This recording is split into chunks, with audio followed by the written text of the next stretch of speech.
Now, another way to come up with power series expansions for functions is to use differentiation and integration. And the nice thing about power series is that they behave just like an infinite polynomial. If a series, a power series, and now we're looking at a general power series centered at A, if the power series, the sum of Cn times x minus a to the n, has a radius of convergence r greater than 0, then the function f defined by f of x equals c0 plus c1 x minus a plus c2 x minus a squared, etc., is differentiable.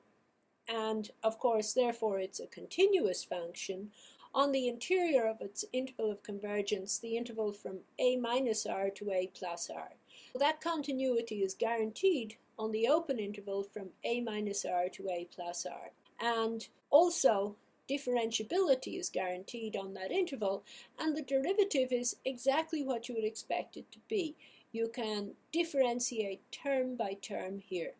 The derivative of this power series is the derivative of the first term, which is 0, because c0 is just a constant, plus the derivative of the second term, which is c1, that's a constant, plus the derivative of the third term, which is 2 times c2 times x minus a, etc. So the derivative of the nth term is n times cn times x minus a to the n minus 1. And f prime of x has a power series expansion, the sum from 1 to infinity of n times c sub n times x minus a to the n minus 1 on the interval from a minus r to a plus r.